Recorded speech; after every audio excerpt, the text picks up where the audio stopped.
Bonjour mesdames et messieurs et bienvenue dans ce flash d'information. Le président ivoirien Alassane Ouattara sera reçu à l'Élysée ce dimanche par le nouveau président français Emmanuel Macron. Une visite qui symbolise la vitalité des relations entre la Côte d'Ivoire et la France. Mahama Traoré, Abiba Dambélé, Saoué.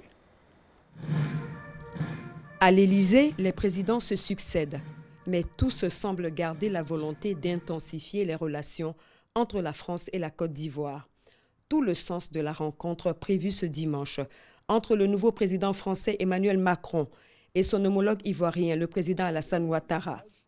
Symbole pour symbole, le chef de l'État ivoirien sera le premier dirigeant africain à être reçu à l'Élysée par le président Emmanuel Macron depuis sa prise de fonction le 14 mai dernier. Loin d'être fortuit, le choix du président français d'échanger avec son homologue ivoirien a toute sa raison d'être. La Côte d'Ivoire étant le premier partenaire commercial de la France dans la zone franc CFA et le troisième en Afrique subsaharienne derrière l'Afrique du Sud et le Nigeria. La France, quant à elle, se positionne comme le deuxième partenaire commercial de la Côte d'Ivoire derrière le Nigeria. Sur le plan économique, la Côte d'Ivoire représente la plus forte implantation d'entreprises françaises en Afrique subsaharienne. 140 filiales françaises opèrent en Côte d'Ivoire avec plus de 40 000 employés. Ces lourds intérêts économiques justifient l'appui au développement que la France fournit à la Côte d'Ivoire, notamment à travers le C2D, le contrat de désendettement et de développement. Un mécanisme de refinancement par don des échéances de dettes dues à la France. Ces dons servent à financer des projets structurants dans les domaines jugés prioritaires, tels les infrastructures, l'éducation et la santé. À ce jour, le volume cumulé des deux contrats signés s'élève à plus de 1151 milliards de francs CFA. Comme bien d'autres appuis financiers, cet investissement fait de la France le premier bailleur bilatéral de la Côte d'Ivoire.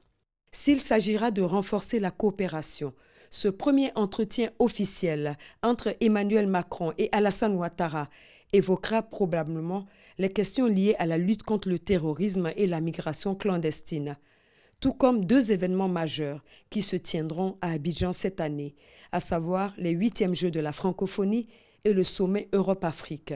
Ils se tiendront respectivement au mois de juillet et de novembre prochains.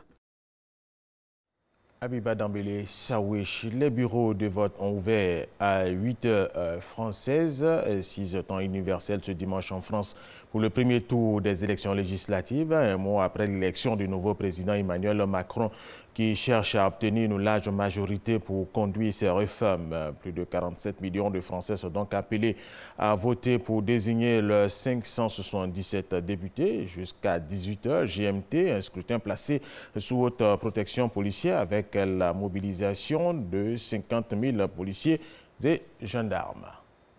Ici en Côte d'Ivoire, le Centre de recherche et d'action pour la paix CERAP a organisé une cérémonie de présentation de son projet intitulé « Création et animation du réseau africain pour l'éthique de la gouvernance ». L'objectif du CERAP vise à œuvrer pour la promotion des sociétés africaines.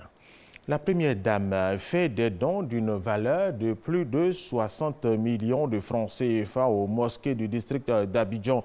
Madame Dominique Ouattara soutient ici la communauté musulmane de Côte d'Ivoire en ce mois de jeûne musulman. Autre information, un 4e casque bleu guinéen a été retrouvé mort après l'attaque contre une position onusienne à Kidal, dans le nord du Mali, revendiquée vendredi dernier par la principale alliance djihadiste de la région liée à Al-Qaïda. Le bilan des victimes de l'opération terroriste menée contre les casques bleus le 8 juin dernier s'élève ainsi à 4 morts et 8 blessés.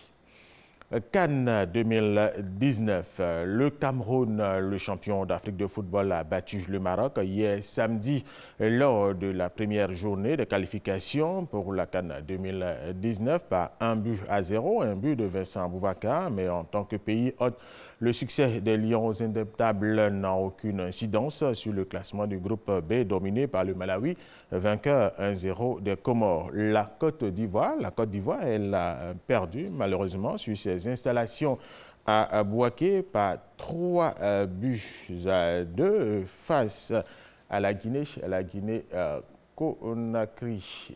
Voilà, vous voyez là le but, le troisième but, certainement le troisième but guinéen. Voilà, terminons avec le magazine de ce dimanche 11 juin 2017 qui a pour thème bilan et perspective du paiement des impôts et taxes en ligne.